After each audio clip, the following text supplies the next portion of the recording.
The cabin falls silent as a tall man in a pristine Navy uniform strides down the aisle of Atlantic Sky Airlines flight AS892. Flight attendant Victoria Blake, who moments earlier had been loudly mocking a teenager's obviously fake Omega watch, freezes mid-sentence as the Admiral's insignia catches the light. The 17-year-old girl in seat 3A looks up with tears still fresh in her eyes as the Admiral places a gentle hand on her shoulder. "I'm sorry I'm late, sweetheart," he says, his voice carrying the quiet authority of 3 decades in naval command. "Has there been a problem here?" Victoria Blake's face drains of color as she realizes the magnitude of her mistake.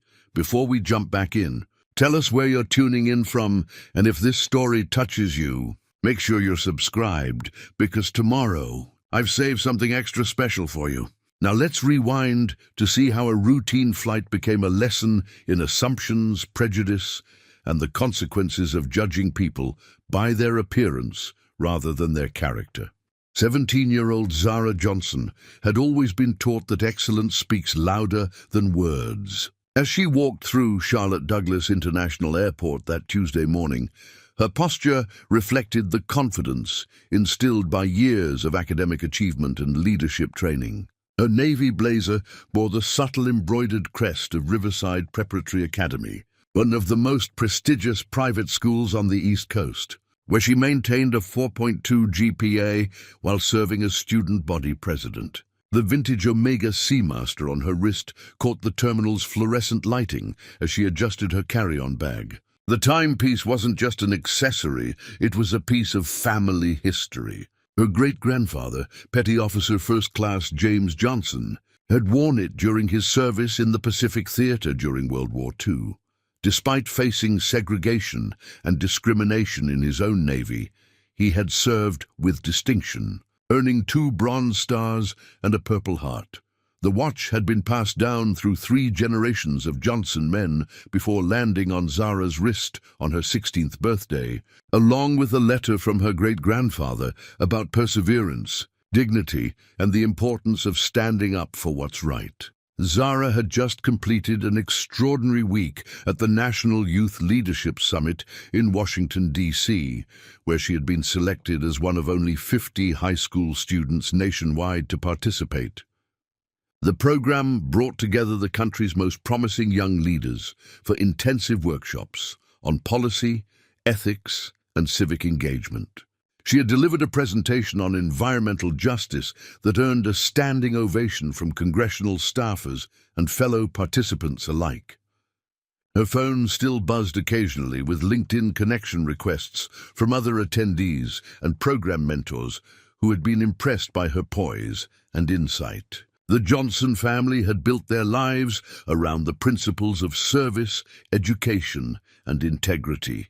Her father, Admiral Samuel Johnson, had risen through the Navy ranks over 30 years, becoming one of the few black officers to achieve 4-star status. Currently assigned to naval intelligence operations at the Pentagon, he spent his days analyzing global security threats and briefing senior defense officials. Despite his demanding schedule, he never missed Zara's debate competitions or academic awards ceremonies. Her mother, Dr. Amelia Johnson, was a renowned neurosurgeon at Johns Hopkins, whose groundbreaking research on traumatic brain injuries had saved countless lives. Both parents had instilled in Zara the understanding that with privilege comes responsibility, and that excellence was not just personal achievement, but a tool for lifting others. At Riverside Preparatory, Zara navigated the complex social dynamics of being one of only 12 black students in a student body of 800. She had learned early to excel, not just for herself, but as a representative of her community. Her debate team victories, her perfect SAT scores, and her acceptance to Harvard's early admission program were sources of pride, but they also carried the weight of expectation. Every achievement was viewed through the lens of her race by some, while others seemed determined to diminish her accomplishments by attributing them to affirmative action rather than merit. The airport bustled with the typical Tuesday morning mix of business travelers and families beginning their journeys. And Zara observed the crowds with the analytical eye that had made her such a formidable debater. She noticed how gate agents smiled more readily at some passengers than others, how security personnel's demeanor shifted based on who approached their stations, how subtle but persistent patterns of differential treatment played out in seemingly neutral spaces. These observations weren't paranoia. They were the result of 17 years of learning to read social dynamics as a survival skill. Her flight to Joint Base Andrews would reunite her with her father, who had been unable to attend the leadership summit due to a classified briefing schedule. They had planned to spend the evening discussing her experiences and her upcoming Harvard interviews. Admiral Johnson had a tradition of taking Zara to dinner at their favorite restaurant near the Pentagon whenever she achieved something significant, and this week certainly qualified.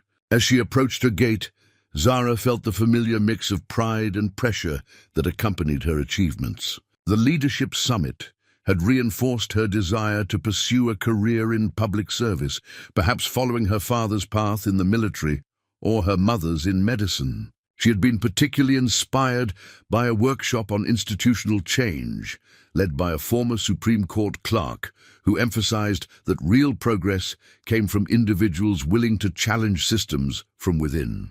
The boarding announcement for Atlantic Sky Airlines flight AS892 interrupted her thoughts. Zara gathered her belongings, checking that her debate team trophy was secure in her carry-on and that her great-grandfather's watch was fastened properly.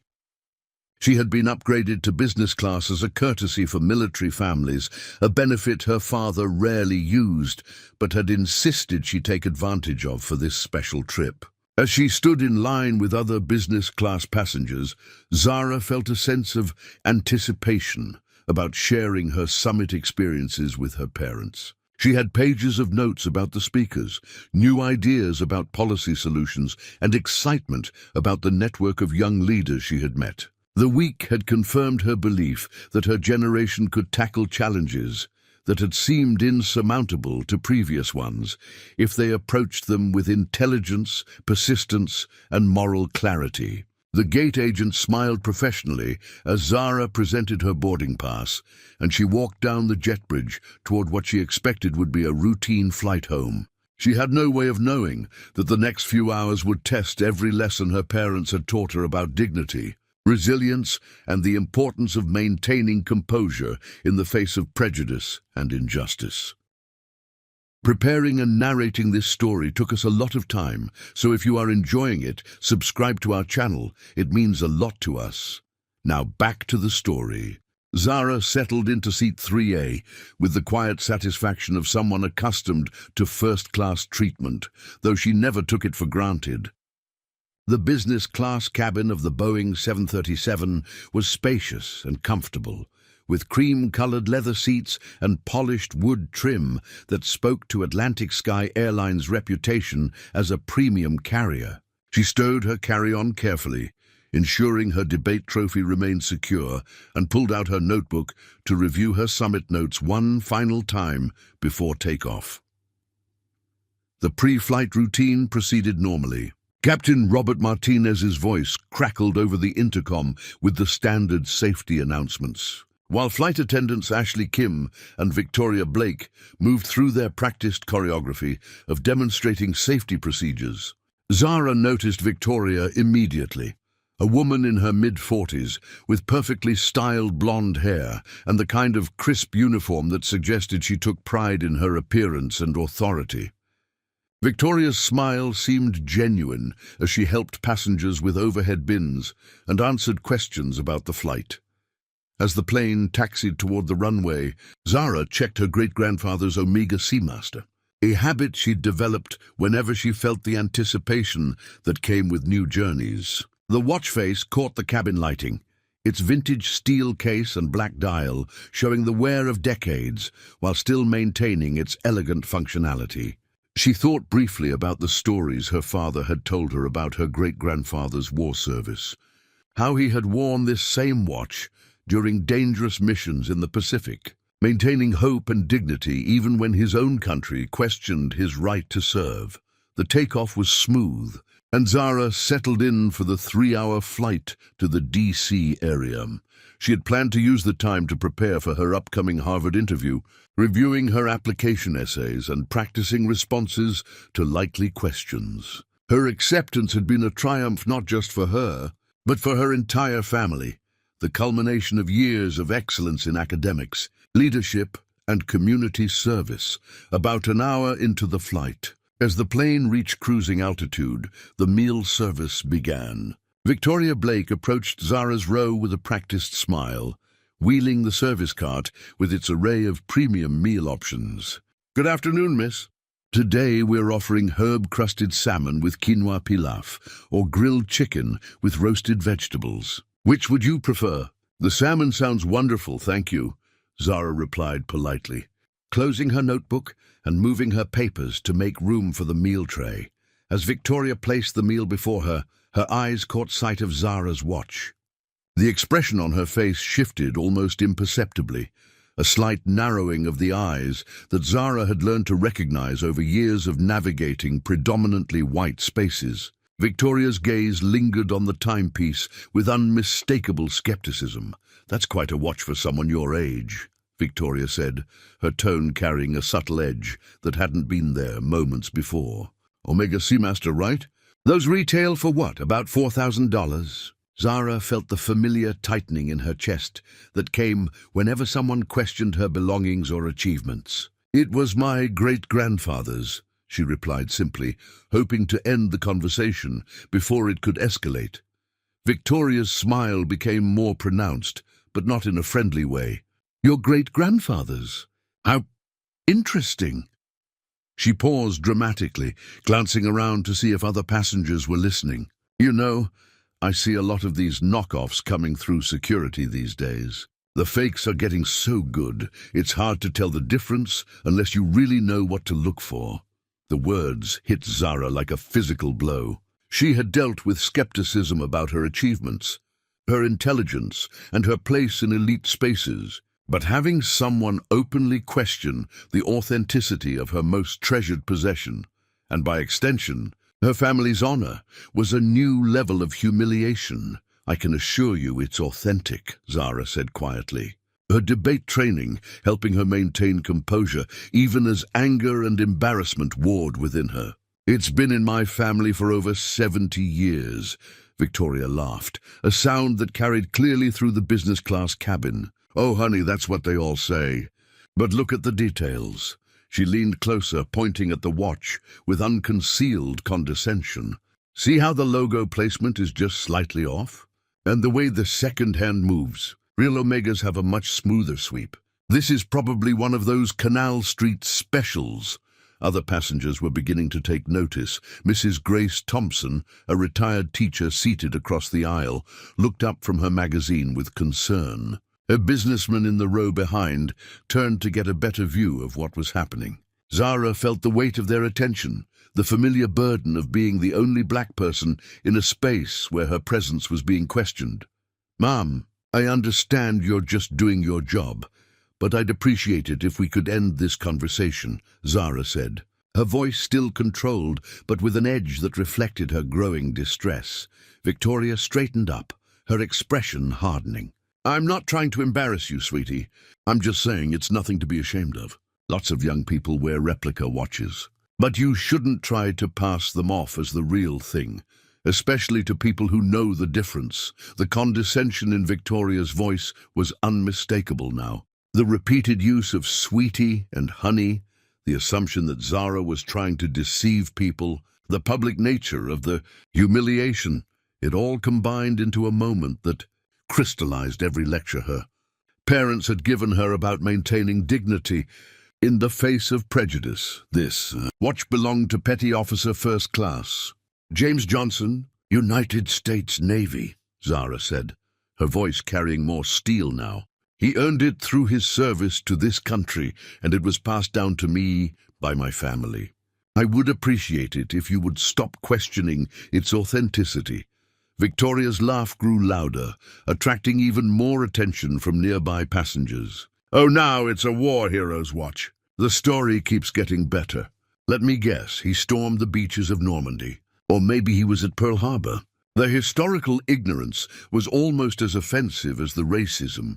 Zara felt her great-grandfather's honor being trampled by someone who clearly knew nothing about the service of black sailors in World War II, about the courage it took to serve a country that treated you as a second-class citizen. Ashley Kim, the other flight attendant, approached with visible discomfort. "Victoria, maybe we should—" "No, it's fine," Victoria interrupted, her voice rising. "I think our young passenger here needs to understand that honesty is important, especially when traveling. Security takes these things seriously, you know.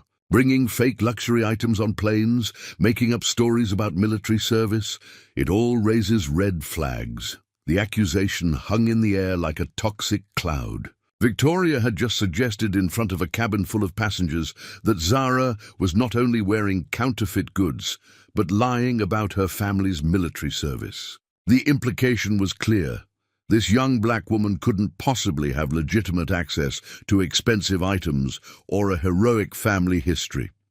Zara felt tears beginning to form in her eyes. Not from sadness, but from the overwhelming combination of rage, humiliation, and helplessness that came with being publicly degraded by someone in a position of authority. Every instinct told her to fight back, to unleash the full force of her debate training and intellectual capability on this ignorant woman.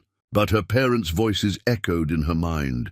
"Choose your battles carefully. Maintain your dignity. Don't give them ammunition to use against you." As Victoria finally moved on to serve other passengers, leaving Zara alone with her untouched meal and her burning shame. The 17-year-old had no way of knowing that 35,000 feet below, her father was boarding a connecting flight that would bring him face to face with the woman who had just humiliated his daughter. The remainder of the meal service passed in excruciating slow motion for Zara.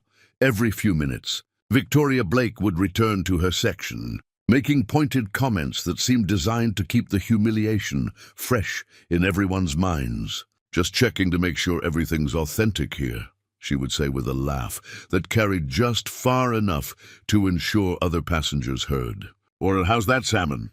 I hope it's not too fancy for you." Each comment felt like another paper cut, small but cumulative in their damage. Zara tried to focus on her Harvard interview preparation, but the words on her notebook page blurred as she fought back tears of frustration and rage. The other passengers' reactions only made it worse. Some avoided eye contact entirely, clearly uncomfortable but unwilling to intervene. Others watched with the morbid curiosity of people witnessing a car accident, stealing glances when they thought she wasn't looking. Mrs. Grace Thompson, the retired teacher across the aisle, finally spoke up during one of Victoria's passes. "Excuse me, miss, but I think you've made your point. Perhaps we could all just enjoy our flight in peace." Victoria's response revealed the depth of her conviction in her own righteousness. "Ma'am, I appreciate your concern, but as a senior flight attendant with 15 years of experience, I have a duty to maintain standards on this aircraft. When passengers bring counterfeit goods onto flights and make false claims about military service, it creates security concerns that affect everyone's safety." The accusation had now expanded beyond simple dishonesty to potential security threats. Victoria was systematically building a case that painted Zara not just as a liar, but as someone potentially dangerous. The implications were chilling in a post-9/11 world. Suggestions of security risks could have serious consequences. Ashley Kim, the younger flight attendant, had been growing visibly uncomfortable throughout the incident. During a brief moment when Victoria stepped away to check on first-class passengers, she approached Zara's seat with genuine concern in her eyes. "I'm really sorry about this," Ashley whispered. "Victoria can be difficult sometimes. She's been passed over for promotion to purser twice, and she takes it out on passengers. But what she's doing to you isn't right." Zara appreciated the solidarity, but Ashley's explanation only highlighted how powerless she was in this situation. "Is there anything I can do? Can I speak to the captain?" Ashley glanced nervously toward the front of the plane. Captain Martinez is, well, he and Victoria have a history. She's been here longer than him, and she has connections with management. He usually doesn't interfere with cabin service issues unless there's a real emergency. The systemic nature of the problem was becoming clear. Victoria wasn't acting as a rogue employee. She was operating within a power structure that protected her behavior and silenced those who might challenge it. Her 15 years of seniority, her relationships with management, and the deference given to her experience created a shield around her prejudiced actions. When Victoria returned, she seemed to sense that Ashley had been talking to Zara. Her demeanor hardened further, and she began directing her comments not just at Zara, but at anyone who showed sympathy for her situation. "You know," Victoria announced loudly enough for the entire business class section to hear, "I've been thinking about our young friend's story, and something doesn't add up. She claims this watch belonged to her great-grandfather, a Navy veteran from World War II, but if you know anything about military history, you know that opportunities for advancement were limited for certain groups back then. The racial subtext was unmistakable, even as Victoria maintained plausible deniability by not explicitly mentioning race. She was suggesting that black servicemen in World War II wouldn't have had access to expensive watches, revealing both her historical ignorance and her willingness to disparage the service of an entire generation of veterans. Zara felt something snap inside her. The debate training that had taught her to remain composed under pressure was warring with a righteous anger that demanded justice for her great-grandfather's memory. "Petty Officer Johnson served with distinction in the Pacific Theater," she said, her voice carrying across the cabin. "He earned 2 Bronze Stars and a Purple Heart defending this country, even when that country didn't treat him as an equal citizen. That watch represents his courage and sacrifice, and I won't sit here and let you diminish his service." Victoria's smile was triumphant rather than apologetic. "Oh, now we have Bronze Stars and Purple Hearts too. The story just keeps getting more elaborate. You know what? I think I should alert the captain about this situation. Passengers who make increasingly dramatic false claims about military decorations could be experiencing some kind of psychological episode." The threat was explicit now. Victoria was suggesting that Zara was mentally unstable, a claim that could result in the flight being diverted and Zara being removed from the aircraft by security personnel. In the confined space of an airplane, with limited options for escape or appeal, Victoria held almost absolute power. Several passengers had pulled out their phones, some recording the interaction, others typing frantically. Whether posting to social media or alerting friends, Zara couldn't tell. The viral nature of modern public shaming meant that her humiliation could extend far beyond this flight, potentially affecting her college applications, her family's reputation, and her future opportunities. Ashley Kim made one more attempt to intervene. "Victoria, maybe we should just—" "Ashley, I'm going to need you to step back," Victoria interrupted with icy authority. "You're still in your probationary period, and I'd hate to see you make a career-limiting decision by interfering with safety protocols." The threat to Ashley's job was another demonstration of how the system protected Victoria's behavior. Even someone who wanted to help was silenced by economic pressure and institutional hierarchy. Zara realized she was completely isolated, facing an opponent who had both institutional power and the willingness to use it ruthlessly. As if to underscore her dominance, Victoria picked up the plane's intercom handset. "Ladies and gentlemen, this is Senior Flight Attendant Blake. We're experiencing a minor situation in the cabin that may require captain intervention. For everyone's safety and comfort, I ask that you remain seated and avoid engaging with disruptive passengers until the matter is resolved." The announcement painted Zara as the disruptive element, the problem passenger who was threatening everyone's safety and comfort. Never mind that she had been sitting quietly, trying to mind her own business. Never mind that Victoria had initiated and escalated every aspect of the confrontation. In the official narrative being constructed, Zara was the troublemaker. Mrs. Thompson looked at Zara with a mixture of sympathy and helplessness. "This isn't right," she murmured.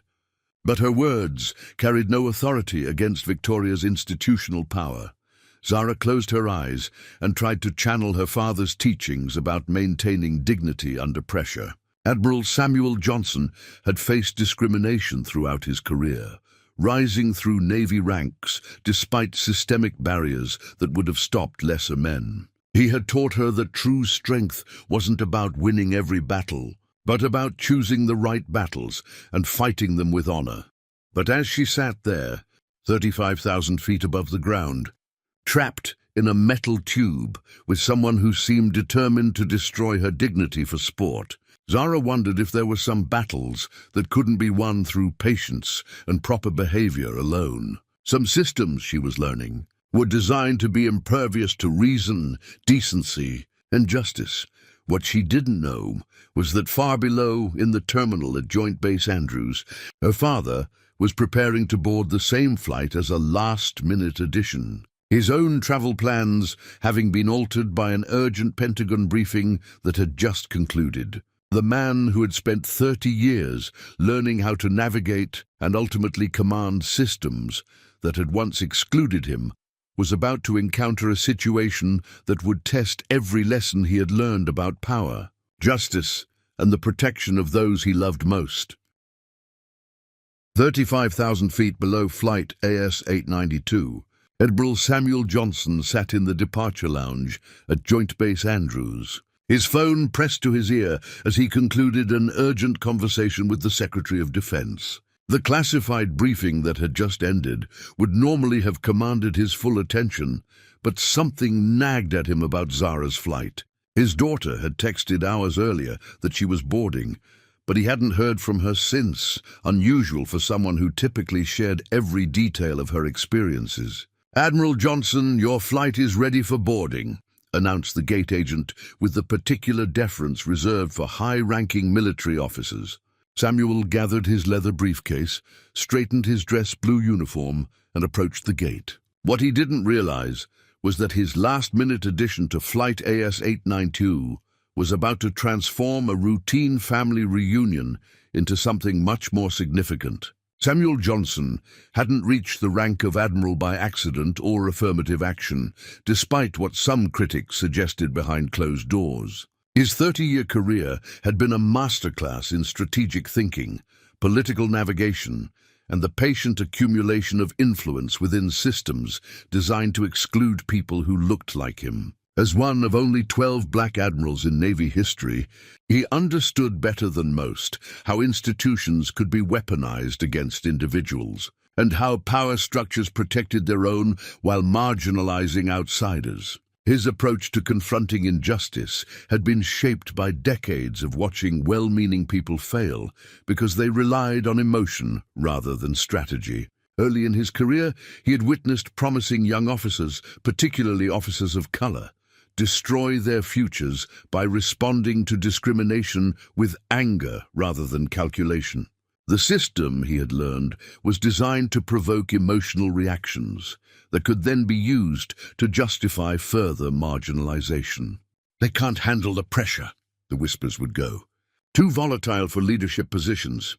Instead, Samuel had developed what his wife Amelia called surgical precision, the ability to identify exactly where power resided, how it flowed through institutional channels, and where pressure needed to be applied to create lasting change. His personnel file included commendations not just for operational excellence, but for his ability to transform toxic command climates and build inclusive leadership structures that actually worked. The Navy had given him tools that most civilians didn't possess. His security clearance provided access to information that could make or break careers. His position as naval intelligence liaison to the Pentagon meant he had direct relationships with officials across multiple agencies and departments. Most importantly, his reputation for absolute integrity meant that when Admiral Samuel Johnson made a claim or issued a warning, people listened.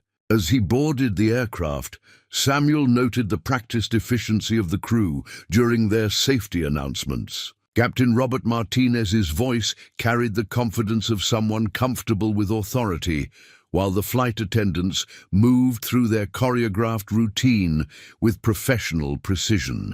He settled into his first-class seat, 3B, directly across the aisle from where his daughter sat, though he hadn't yet spotted her in the cabin. It was the sound of his daughter's voice, raised in defense of her great-grandfather's service record, that first caught his attention. Samuel's head turned sharply toward the business-class section as Zara's words carried clearly through the cabin. Petty Officer Johnson served with distinction in the Pacific Theater. He earned 2 Bronze Stars and a Purple Heart defending this country. The Admiral's expression didn't change, but his eyes immediately began cataloging everything: the body language of the passengers, the positioning of the crew, the power dynamics playing out in the confined space. Years of intelligence analysis had trained him to assess situations quickly and completely. What he saw was his daughter, isolated and under attack, facing someone who had institutional authority and was using it to inflict maximum humiliation. When Victoria Blake picked up the intercom to make her announcement about disruptive passengers, Samuel felt the familiar cold anger that had sustained him through 3 decades of fighting systemic barriers. But he also felt something else, the protective instinct of a father watching his child being tormented by someone who should have been ensuring her safety and comfort. Samuel reached for his phone and quickly typed several text messages. The first went to Captain Diana Pierce, his Navy media relations contact.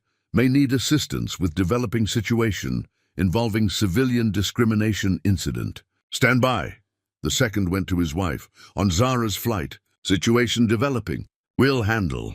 The third went to his aide at the Pentagon. Cancelled dinner meeting. Potential PR situation requires management.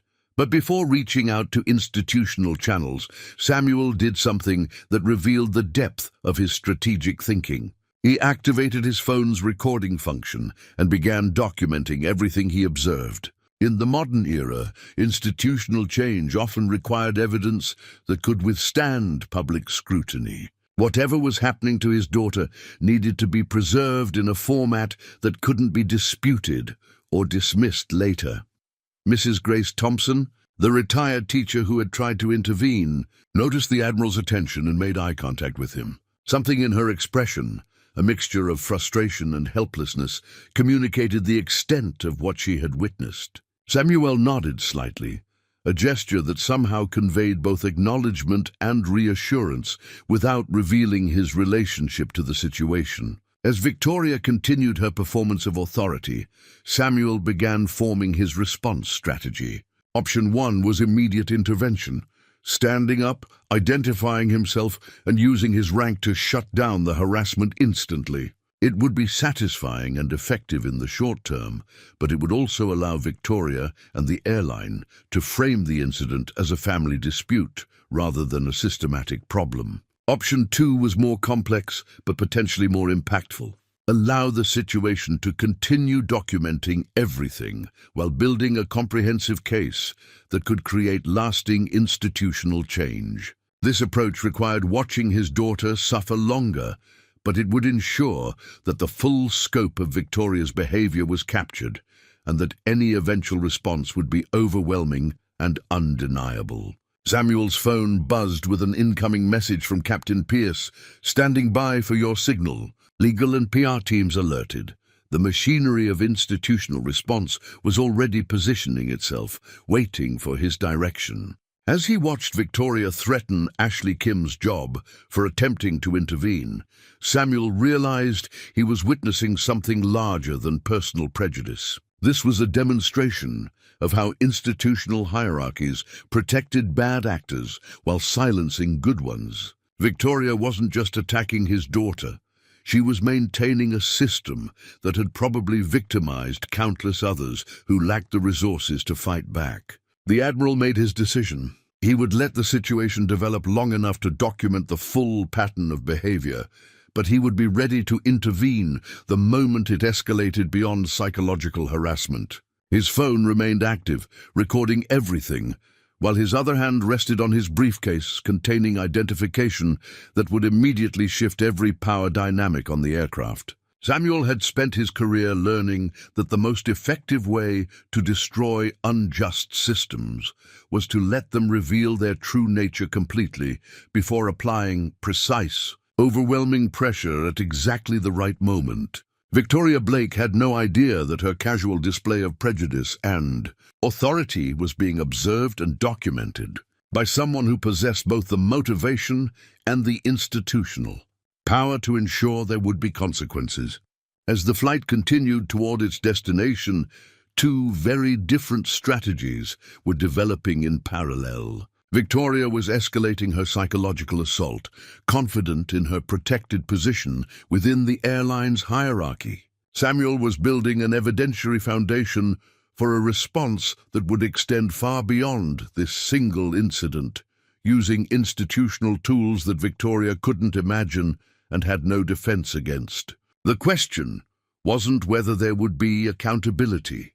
Samuel's career had taught him that justice was always possible for those who understood how to pursue it strategically. The question was whether the eventual reckoning would be limited to Victoria's individual behavior, or whether it would expose and transform the broader systems that had enabled and protected her prejudice. As Zara sat in her seat, struggling to maintain composure while facing institutional indifference to her suffering, she had no way of knowing that 30 years of her father's careful navigation of discriminatory systems was about to be deployed in her defense with surgical precision. Admiral Samuel Johnson had made his choice, and now the methodical precision that had defined his military career took over. While Victoria Blake continued her systematic humiliation of his daughter, Samuel quietly activated a series of protocols that would transform this incident from a private family matter into a case study for institutional accountability.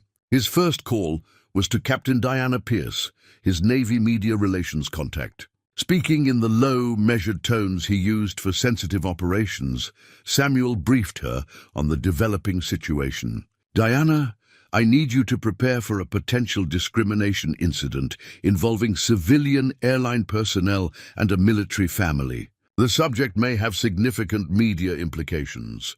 "Understood, Admiral. What level of response are you anticipating?" Pierce's voice was crisp and professional. She had handled sensitive situations for military families before. Full spectrum. "This isn't just about individual accountability. I'm seeing patterns that suggest systematic issues. We may need legal, PR, and policy intervention." Samuel paused, watching as Victoria made another disparaging comment about his daughter's elaborate stories. "And Diana, I want you to contact the Department of Transportation's Office of Aviation Consumer Protection. They need to be aware that we're documenting potential violations of passenger rights." His second call was to Dr. Amelia Johnson. His wife's expertise in crisis management, honed through years of dealing with medical emergencies and hospital politics, would be crucial for managing the psychological aftermath for Zara. "Samuel, what's happening?" Amelia's voice carried the tension of someone who understood that her husband didn't make emergency calls lightly. "Someone is systematically harassing our daughter on her flight, questioning the authenticity of her great-grandfather's watch and disparaging his military service. I'm on the same flight, but I haven't revealed myself yet. I'm documenting everything first." There was a brief silence before Amelia responded. And as a black woman who had navigated her own professional challenges in the predominantly white world of neurosurgery, she understood immediately. "You're building a case, not just solving a problem." "Exactly. But I need you to be ready to support Zara when this is over. This kind of public humiliation can have lasting effects, especially for someone her age." Samuel's voice carried both strategic calculation and paternal concern. "I'll clear my schedule and contact Dr. Martinez about trauma counseling if needed." "Samuel, don't let your anger override your judgment." It was a warning born of deep understanding. Amelia had seen her husband channel righteous fury into institutional change before, but she also knew that the stakes were different when their own child was involved. Samuel's third call was to his aide at the Pentagon, Commander Jason Webb. "Webb, I need you to pull the service records for Petty Officer First Class James Johnson, deceased, World War II Pacific Theater. 2 Bronze Stars, Purple Heart. I want documentation of his decorations and service history. Sir, may I ask why you need World War II records at this priority level?" Someone is publicly questioning the authenticity of his service record and suggesting that black sailors in World War II couldn't have earned such honors. "I want irrefutable documentation ready for release if needed," Webb understood immediately. "I'll have everything within the hour, sir." "Should I contact the Navy Historical Center as well?" "Yes, and Webb. Prepare a briefing package on discrimination in civilian aviation that references military families. Include statistics, legal precedents, and policy recommendations. This may go higher than airline management." As Samuel coordinated his institutional response, he continued documenting everything happening in the cabin. His phone captured Victoria's increasingly aggressive behavior, Ashley Kim's attempts to intervene and subsequent silencing, and the reactions of other passengers. But more importantly, he was observing the systematic nature of how Victoria maintained her authority. She wasn't just being personally prejudiced, she was demonstrating how institutional hierarchies could be weaponized to silence opposition and protect bad actors. Her threats to Ashley's job, her appeals to seniority and experience, her invocation of security protocols, all of it revealed how individual bias could be amplified through organizational structure. Samuel recognized the pattern because he had spent decades studying and ultimately defeating similar systems. Early in his career, he had watched talented officers be systematically undermined by superiors who questioned their competence, loyalty, or fit with military culture. The methods were always similar: isolated incidents that seemed minor individually but created overwhelming hostile environments when combined. Appeals to institutional authority that made challenging the behavior seem like insubordination, and the strategic isolation of anyone who attempted to intervene. But Samuel had also learned that such systems had critical vulnerabilities. They depended on operating in darkness, on victims feeling isolated and helpless, and on institutional leadership being either unaware or unwilling to act. When exposed to proper documentation and strategic pressure, they typically crumbled quickly and completely. His phone buzzed with an incoming message from Captain Pierce. "Office of Aviation Consumer Protection, alerted. Legal team standing by. How do you want to proceed with timing?" Samuel typed back, "Let it develop fully. Need complete documentation of pattern. Will signal when ready for intervention." The strategic patience required to watch his daughter suffer while building an overwhelming case was perhaps the most difficult thing Samuel had ever done. Every instinct screamed at him to stand up, reveal his identity, and shut down Victoria's harassment immediately. But he knew that such an intervention, while satisfying, would allow the airline to frame the incident as a family dispute rather than a systematic problem. Instead, he was building something much more powerful, a comprehensive case that would create lasting institutional change. When he finally revealed himself, it wouldn't just be as an angry father. It would be as a senior military officer with documented evidence of discrimination, backed by federal agencies, media relations infrastructure, and legal resources that could force systematic reform. Mrs. Grace Thompson caught his eye again, her expression now openly distressed as she watched Zara struggle to maintain composure. Samuel made a subtle gesture, a slight nod that seemed to convey both reassurance and patience. Something in his bearing must have communicated authority, because Mrs. Thompson's expression shifted to cautious hope. Samuel's phone buzzed again, this time with a message from Commander Webb. "Service records retrieved. Petty Officer Johnson's file confirms 2 Bronze Stars, Purple Heart, and distinguished service aboard USS Franklin during Pacific campaigns. Preparing full documentation package." The historical validation of his grandfather's service record would be crucial when the time came for public accountability. Victoria's ignorant assumptions about what black servicemen could achieve in World War II would be met with irrefutable documentary evidence. As the flight progressed toward Washington, D.C., Samuel continued his careful preparation. He forwarded key video clips to Captain Pierce with timestamps and context. He prepared a preliminary incident report using the same format he would use for military discrimination cases. Most importantly, he began sketching out a response strategy that would address not just Victoria's individual behavior, but the airline policies and training failures that had enabled it. The beauty of his approach was that Victoria was providing all the evidence herself. Every escalation, every appeal to authority, every attempt to silence opposition was being documented in real time. By the time Samuel revealed himself, there would be no room for the airline to claim the incident was a misunderstanding or to suggest that their employee had acted reasonably.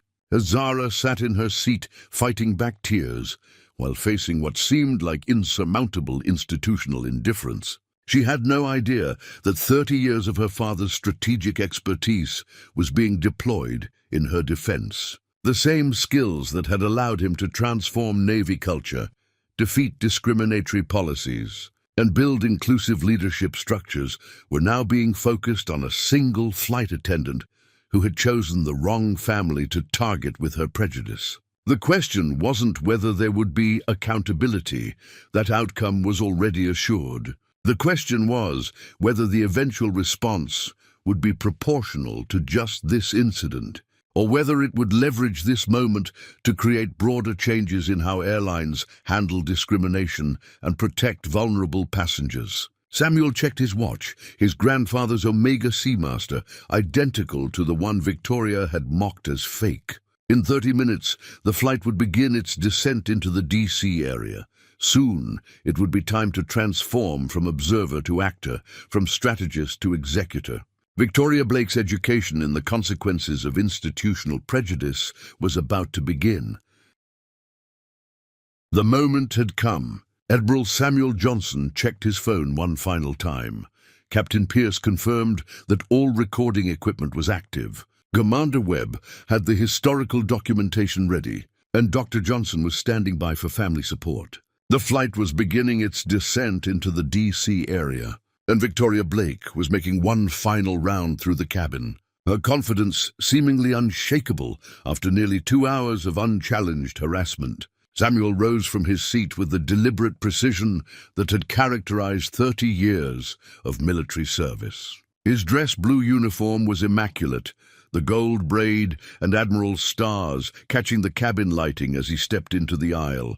The transformation was immediate and dramatic. Conversations stopped, heads turned, and the entire atmosphere of the business-class cabin shifted as passengers recognized they were in the presence of someone with significant authority. Victoria was at that moment leaning over Zara's seat, making another disparaging comment about young people who need to learn the difference between reality and fantasy when she became aware of the imposing figure standing directly behind her. She turned, expecting to see another passenger she could dismiss with practiced authority, and instead found herself face to face with a Navy admiral whose bearing radiated command presence. "Excuse me," Samuel said, his voice carrying the quiet authority that made subordinates straighten instinctively. "But I believe you've been having a conversation with my daughter." The words landed like a physical blow. Victoria's face went through a series of rapid transformations. Confusion, recognition, and then dawning horror as she realized the magnitude of her miscalculation. The confident flight attendant, who had spent 2 hours systematically humiliating a teenager, suddenly found herself confronting the girl's father, a man whose uniform alone commanded respect in any military town like Washington, D.C. Your daughter?" Victoria stammered, her voice suddenly small and uncertain. "Zara Johnson," Samuel replied calmly, placing a protective hand on his daughter's shoulder. "I understand there's been some question about the authenticity of her watch. Perhaps you'd like to explain your concerns to me directly. The power dynamic in the cabin had shifted so completely that it was almost palpable. Passengers who had been avoiding eye contact now watched with rapt attention. Ashley Kim, who had been cowering under Victoria's threats, straightened with visible relief. Mrs. Grace Thompson smiled with satisfaction at seeing justice finally arriving. Victoria's mind raced as she tried to process this new reality. The teenage girl she had been tormenting wasn't just any passenger. She was the daughter of a senior military officer whose authority transcended anything Victoria could claim through airline hierarchy. Every disparaging comment about fake military service, every suggestion that black families couldn't have authentic war hero stories, every appeal to security concerns now took on a different character when directed at a military family. "Sir, There seems to have been a misunderstanding," Victoria began, her voice shaking as she attempted to salvage the situation. "I was simply concerned about security protocols and ensuring all passengers comply with security protocols." Samuel interrupted, his tone remaining calm, but carrying an edge that made several passengers shift uncomfortably. "Are you suggesting that my daughter posed some kind of security threat?" The question hung in the air like a challenge. Victoria realized that any answer would trap her further. Admitting she had treated Zara as a security threat would require explaining why, while denying it would undermine her entire justification for the harassment. "I want to hear exactly what concerns you expressed about my daughter's watch," Samuel continued, his voice still measured, but with unmistakable steel beneath the surface. "And I'm particularly interested in your comments about her great-grandfather's military service." Victoria glanced around desperately, looking for support from her colleagues or escape from the situation. Ashley Kim watched with barely concealed satisfaction, while Captain Martinez had emerged from the cockpit, drawn by reports of a situation in the cabin. When the captain saw the Admiral's uniform, his expression immediately shifted to one of professional deference. "Admiral," Captain Martinez said, approaching with obvious concern, "is there a problem I should be aware of?" Samuel turned to face the captain, his posture straight and commanding. "Captain Martinez, I'm Admiral Samuel Johnson, Naval Intelligence. I've been observing your crew's treatment of my daughter for the past 2 hours. And I have some significant concerns about both the professionalism and the potential discrimination she has experienced." The captain's face paled as he processed the implications. Military families were among the airline's most valued customers, particularly in the DC area, where government and military personnel made up a significant portion of their business. Having a senior military officer file discrimination complaints could have serious consequences for the airline's federal contracts and reputation. "Sir, I assure you that Atlantic Sky Airlines maintains the highest standards of—" "Then perhaps you can explain why your senior flight attendant has spent the last 2 hours publicly questioning the authenticity of my daughter's inherited watch, disparaging her great-grandfather's military service, and suggesting she poses a security threat." Samuel's voice remained calm, but the precision of his language made clear that he had been documenting everything. Victoria attempted to interject, her voice desperate. "Captain, I was following standard protocols for suspicious—" "Ma'am," Samuel turned to address Victoria directly, "I'd like you to repeat word for word what you said about my daughter's great-grandfather's military service. Specifically, your comments about what black servicemen could or couldn't achieve during World War II. The silence that followed was deafening. Victoria's mouth opened and closed without producing sound as she realized that her casual racism had been observed and documented by someone with both the authority and the motivation to demand accountability. Mrs. Grace Thompson, emboldened by the shift in power dynamics, spoke up clearly. "I heard her say that the watch story was getting more elaborate, and that she didn't believe a black sailor could have earned those decorations during World War II. Other passengers began nodding in agreement, their earlier reluctance to intervene replaced by willingness to support the truth, now that someone with authority was listening. Samuel reached into his briefcase and pulled out his phone, which had been recording throughout the incident. I have documented this entire encounter, including your repeated suggestions that my daughter was lying about her family's military service. I've also been in contact with the Department of Transportation's Office of Aviation Consumer Protection, the Navy's Media Relations Office, and federal agencies that handle discrimination complaints. The revelation that the harassment had been recorded and that federal agencies were already involved sent shockwaves through the cabin crew. Captain Martinez looked as though he might be physically ill as he contemplated the potential consequences for his career and the airline. Additionally, Samuel continued, his voice taking on the measured tone he used for official briefings, I have complete documentation of Petty Officer First Class James Johnson's service record, including his 2 Bronze Stars and Purple Heart earned during Pacific Theater operations. In World War II, your suggestions that such decorations were impossible for black servicemen reveal both historical ignorance and racial prejudice. Victoria slumped against the galley wall. Her earlier confidence completely evaporated. The woman who had commanded absolute authority over the cabin just minutes before now looked small and defeated, facing consequences she had never imagined possible. Ashley Kim approached tentatively. Admiral Johnson, sir, I tried to intervene several times, but I was told that speaking up would affect my employment. I want you to know that what happened to your daughter was completely unacceptable. Samuel nodded acknowledgingly. I observed your attempts to help, and I noted how you were silenced through threats to your job. That pattern of behavior will be included in my report. As the plane continued its descent toward D.C., the atmosphere in the cabin was completely transformed. The institutional authority that Victoria had wielded so confidently had crumbled in the face of someone with greater institutional power and the moral authority of a father protecting his child. Zara looked up at her father with a mixture of relief and awe. For 2 hours, she had felt completely powerless against Victoria's systematic harassment. Now, watching her tormentor reduced to stammering apologies, she began to understand the difference between raw authority and legitimate power, between institutional protection of prejudice and institutional accountability for justice. The confrontation wasn't over, it was just beginning.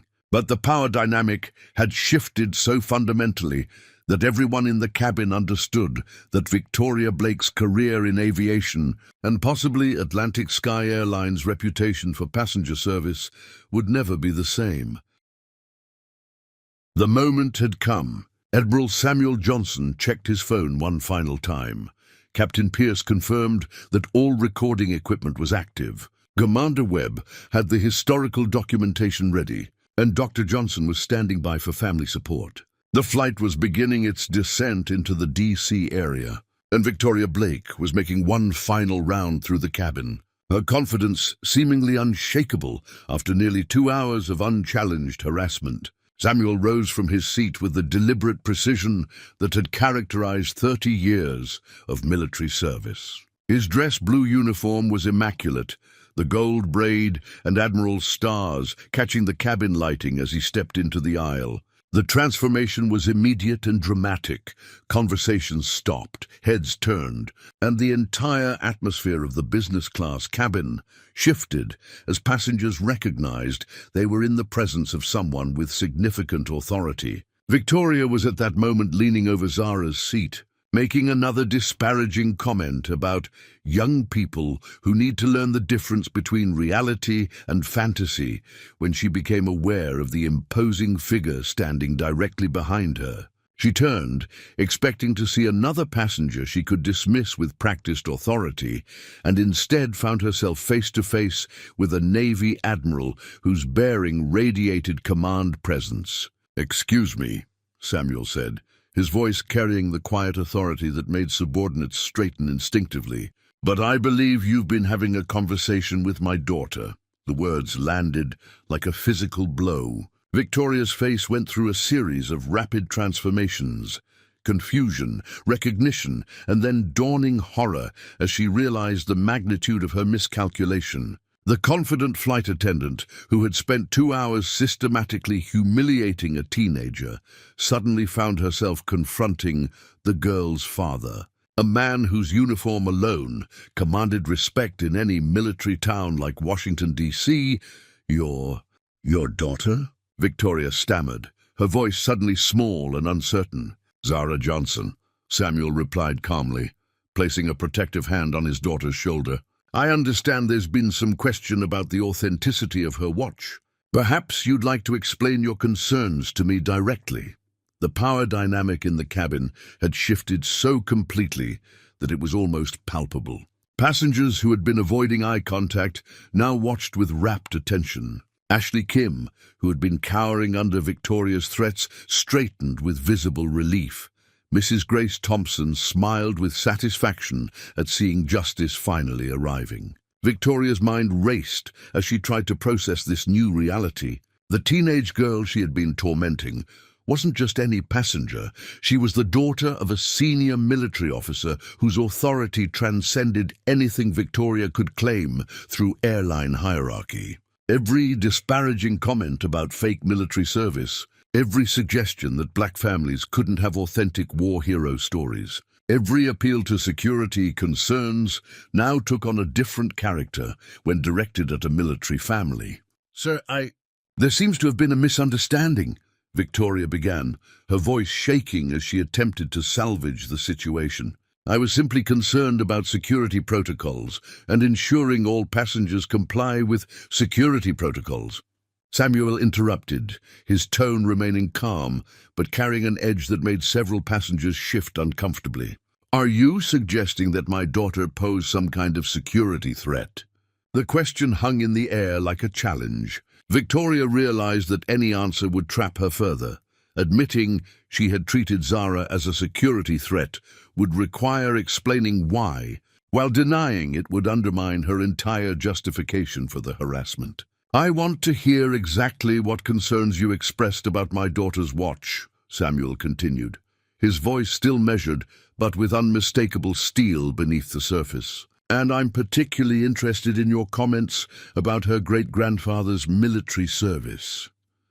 Victoria glanced around desperately, looking for support from her colleagues or escape from the situation. Ashley Kim watched with barely concealed satisfaction, while Captain Martinez had emerged from the cockpit, drawn by reports of a situation in the cabin. When the captain saw the Admiral's uniform, his expression immediately shifted to one of professional deference. Admiral, Captain Martinez said, approaching with obvious concern, is there a problem I should be aware of? Samuel turned to face the captain, his posture straight and commanding. Captain Martinez, I'm Admiral Samuel Johnson, Naval Intelligence. I've been observing your crew's treatment of my daughter for the past 2 hours, and I have some significant concerns about both the professionalism and the potential discrimination she has experienced. The captain's face paled as he processed the implications. Military families were among the airline's most valued customers, particularly in the D.C. area, where government and military personnel made up a significant portion of their business. Having a senior military officer file discrimination complaints could have serious consequences for the airline's federal contracts and reputation. Sir, I assure you that Atlantic Sky Airlines maintains the highest standards of...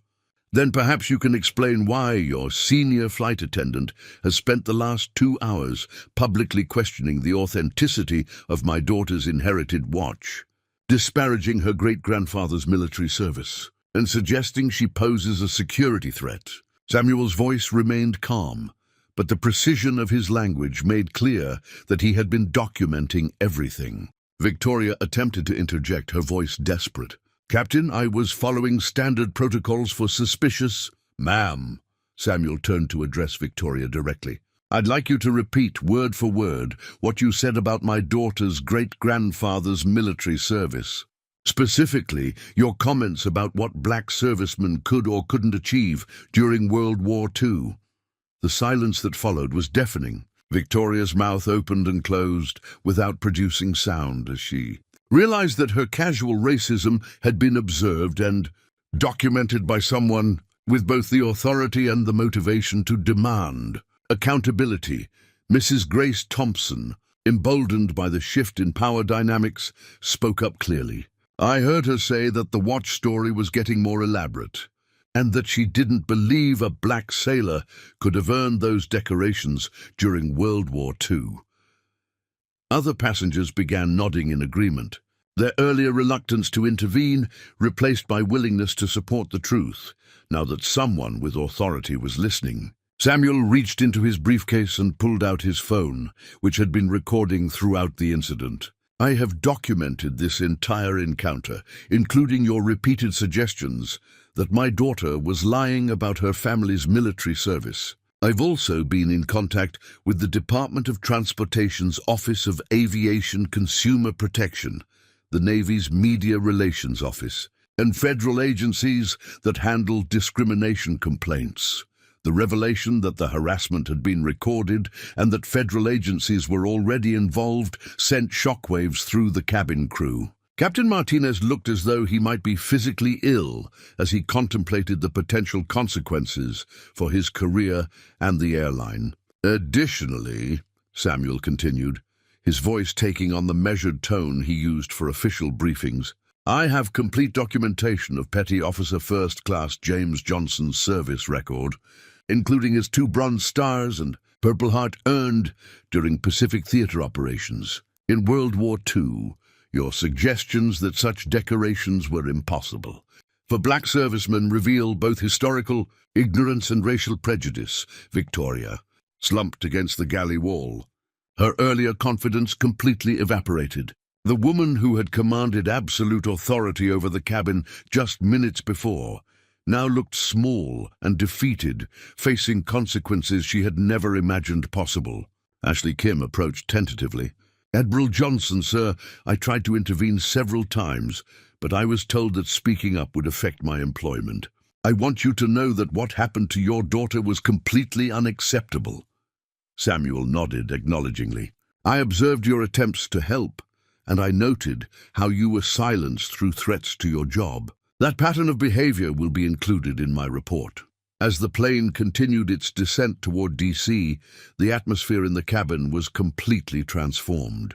The institutional authority that Victoria had wielded so confidently had crumbled in the face of someone with greater institutional power and the moral authority of a father protecting his child.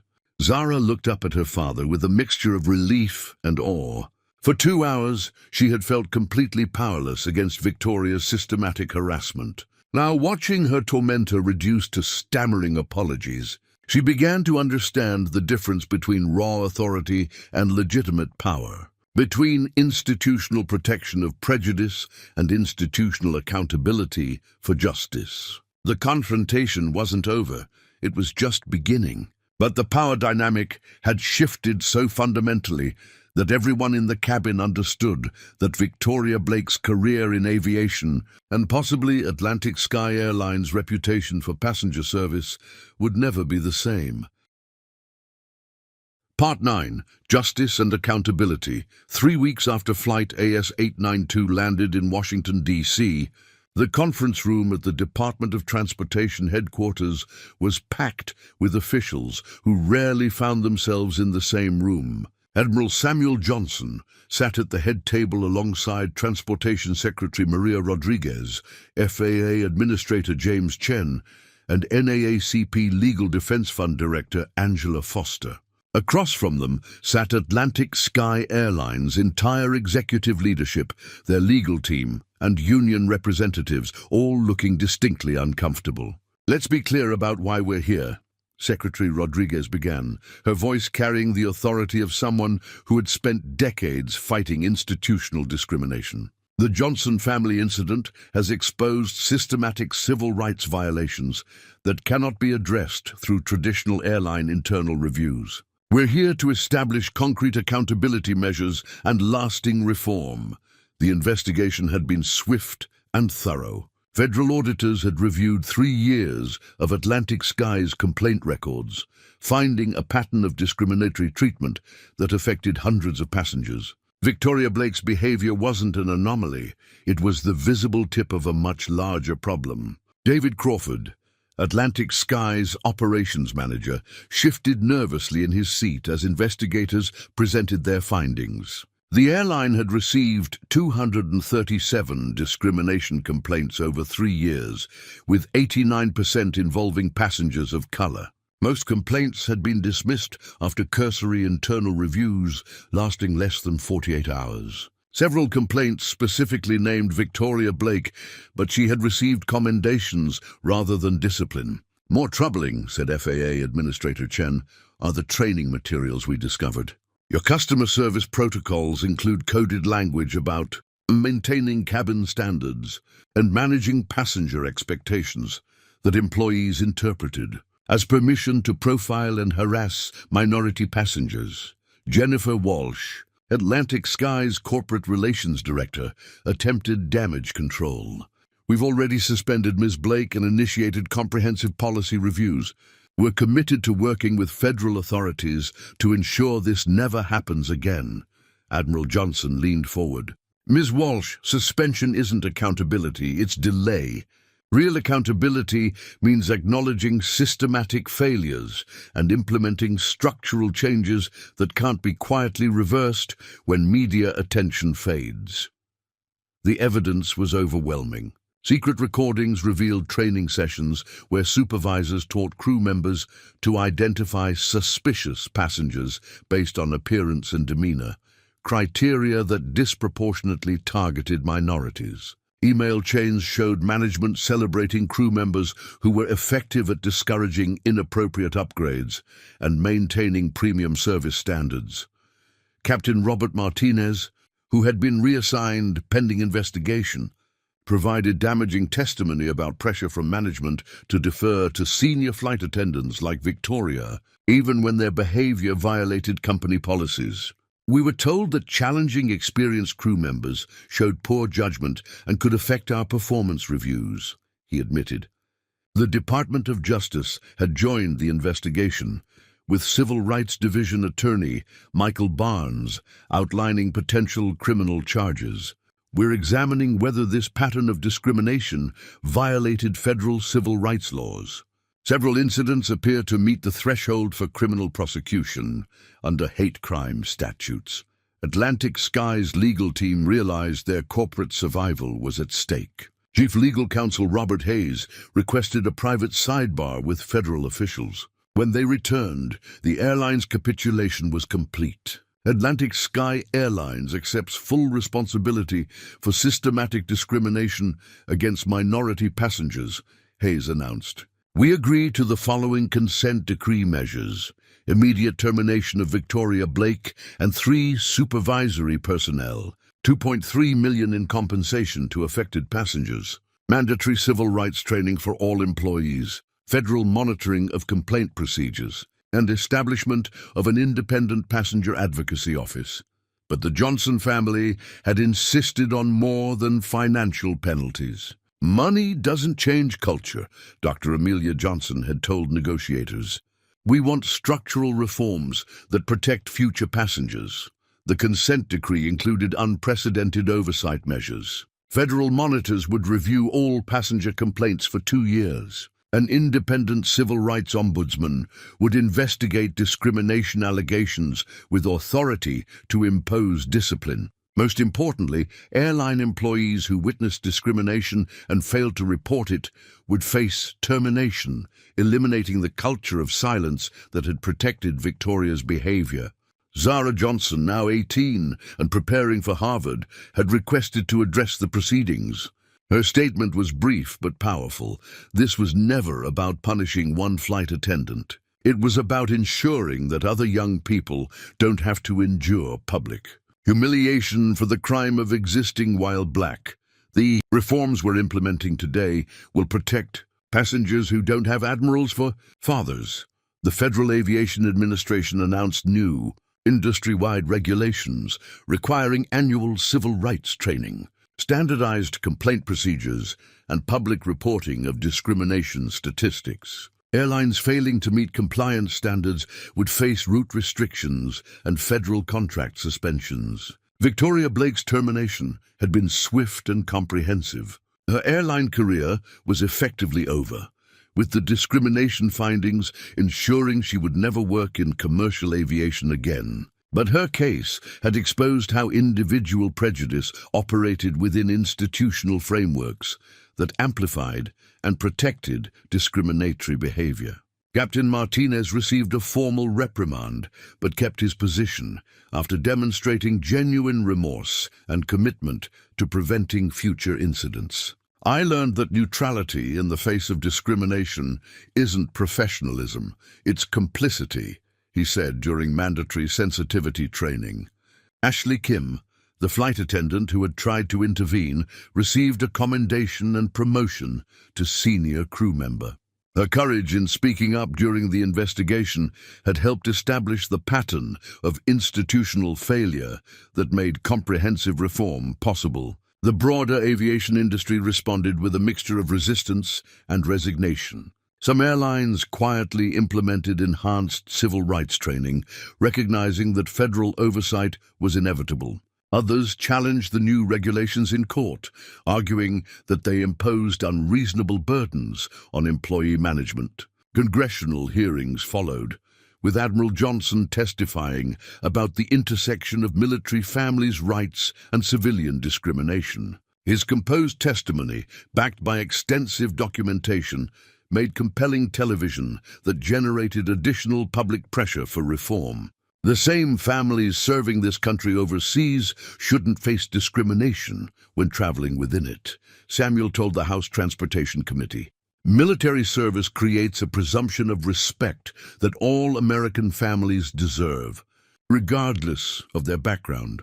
The Johnson family's experience had created something unprecedented, a discrimination case that resulted in industry-wide policy changes rather than isolated punishments. The strategic documentation, federal agency coordination, and sustained public pressure had forced systematic rather than superficial responses. 6 months later, Atlantic Sky Airlines reported a 67% reduction in discrimination complaints and improved customer satisfaction scores across all demographic groups. The independent ombudsman had investigated 23 cases, resulting in additional employee terminations and policy clarifications that eliminated ambiguous standards language. Mrs. Grace Thompson, the retired teacher who had witnessed Zara's humiliation, sent a letter to the Johnson family describing her recent flight experience. The crew was respectful to every passenger, regardless of age, race, or class of service. Whatever you accomplished, it's working. The transformation wasn't complete. Institutional change takes years to solidify, but the accountability measures were real and sustained.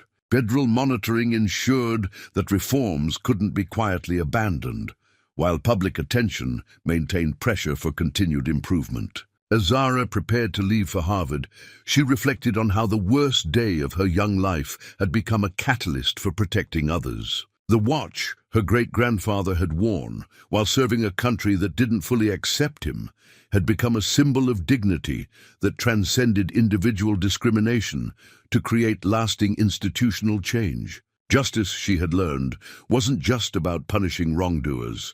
It was about building systems that prevented future wrongs from occurring in the first place. 2 years after Flight AS-892 became a national symbol of both discrimination and accountability, the changes it sparked had rippled far beyond commercial aviation. Zara Johnson, now a sophomore at Harvard studying public policy and civil rights law, stood before a packed auditorium at the National Civil Rights Museum in Memphis, delivering the keynote address for their annual Youth Leadership Summit. "I used to think that change happened when good people fought bad people," she told the audience of young activists from across the country.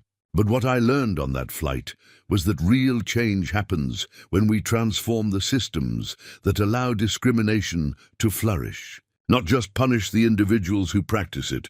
The transformation had been measurable and sustained. The Federal Aviation Administration's annual report showed a 73% reduction in airline discrimination complaints industry-wide since implementing the Johnson Standards, the regulatory framework that emerged from the consent decree. More than 200,000 airline employees had completed enhanced civil rights training, and the Independent Ombudsman program had expanded to all major carriers.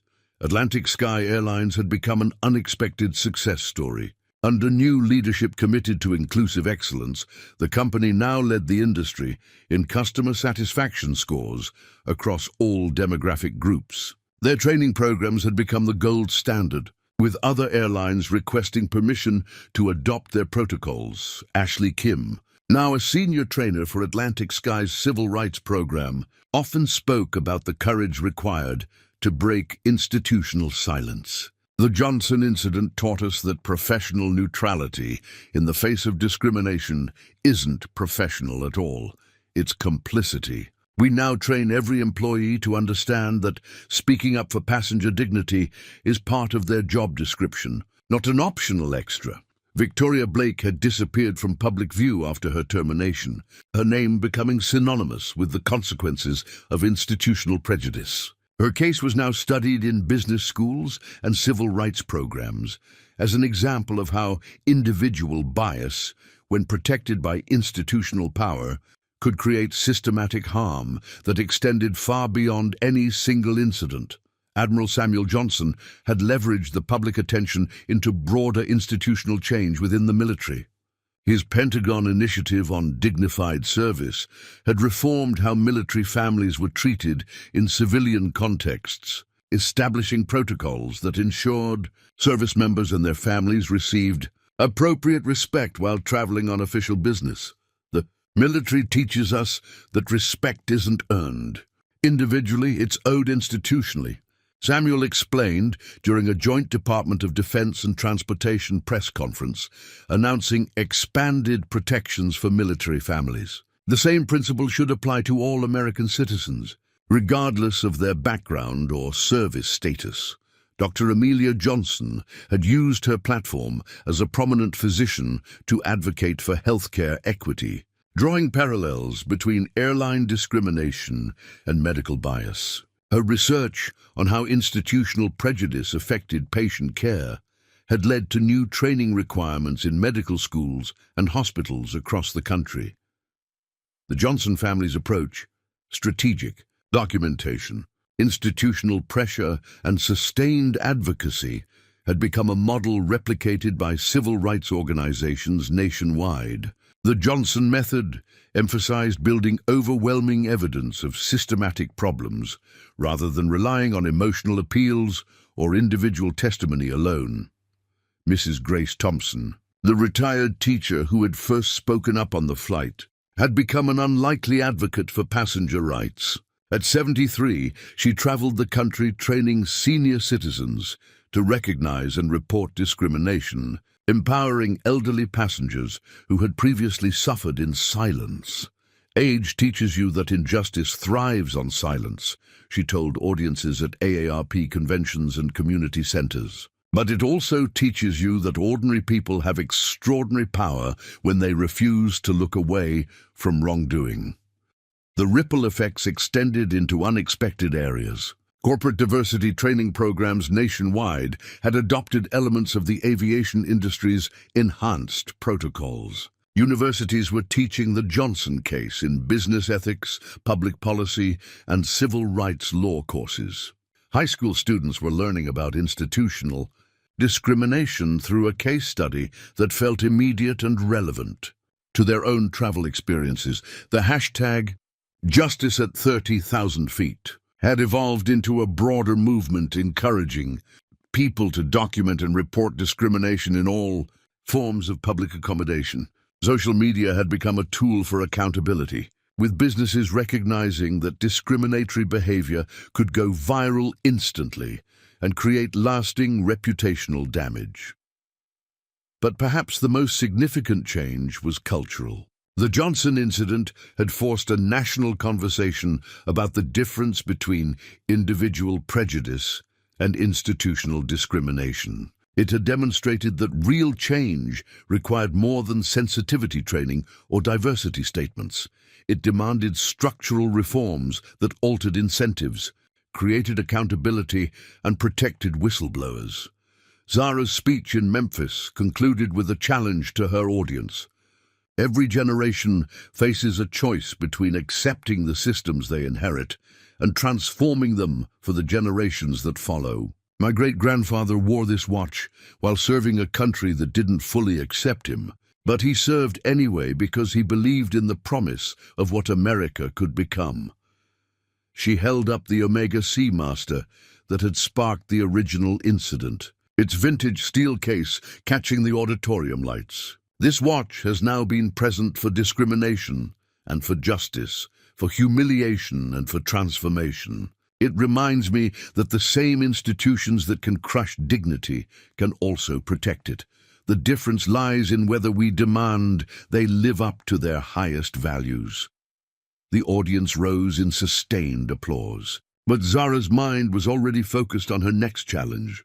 She had been accepted to a summer internship with the Department of Justice's Civil Rights Division, where she would work on cases involving discrimination in education, employment, and public accommodation. Her parents watched from the front row, proud of their daughter's growth, but also aware that her activism came with ongoing responsibilities. Public advocacy was a lifetime commitment, not a temporary response to personal injustice. After the speech, a young black teenager approached Zara with a familiar story. "Miss Johnson, something similar happened to me at a restaurant last month. The manager kept questioning whether my family could afford to eat there. And when my dad complained, they said he was being aggressive. Nobody believed us until someone posted a video online." Zara listened carefully, recognizing both the pain and the opportunity in the young man's experience. "Do you have documentation? Witnesses? Have you contacted the appropriate civil rights organizations?" She handed him a card with contact information for legal advocacy groups. Individual incidents matter, but they matter most when they're part of building systematic change. The conversation reminded her that the work was far from over. Discrimination had evolved and adapted, becoming more subtle but no less harmful. New technologies created new opportunities for bias, while old prejudices found new expressions in supposedly neutral policies and procedures. That evening, the Johnson family gathered for dinner at their favorite restaurant near the Pentagon, the same place they had planned to celebrate Zara's Leadership Summit success 2 years earlier. The conversation naturally turned to ongoing challenges and future opportunities. The airline industry has changed, but discrimination didn't disappear, Samuel observed. It moved to ride-sharing, online platforms, artificial intelligence algorithms. "We solved one piece of a much larger puzzle." Zara nodded, understanding that her generation would inherit both the progress they had made and the work that remained. "But we also proved that change is possible when people refuse to accept that this is just how things are. We created tools and precedents that others can use." As they left the restaurant, Zara checked her great-grandfather's watch, a habit that had become both practical and symbolic. The timepiece that had once been questioned as fake was now a reminder that authenticity came not from external validation, but from the courage to stand up for principles even when standing alone. The legacy of Flight AS892 would be measured not in any single reform, but in the understanding it had created that ordinary people possessed extraordinary power to transform unjust systems. It had shown that strategic thinking, institutional knowledge, and sustained pressure could overcome even deeply entrenched discrimination. Most importantly, it had demonstrated that justice wasn't just about individual victories. It was about building systems that protected everyone's dignity, ensuring that future generations inherited institutions that reflected their highest values rather than their deepest prejudices. The watch continued to tick, marking time toward a future that remained unwritten, but no longer seemed impossible to achieve. Right to Kathleen Hinai. Up next, you've got two more standout stories right on your screen. If this one hit the mark, you won't want to pass these up. Just click and check them out. And don't forget to subscribe and turn on the notification bell so you don't miss any upload from us.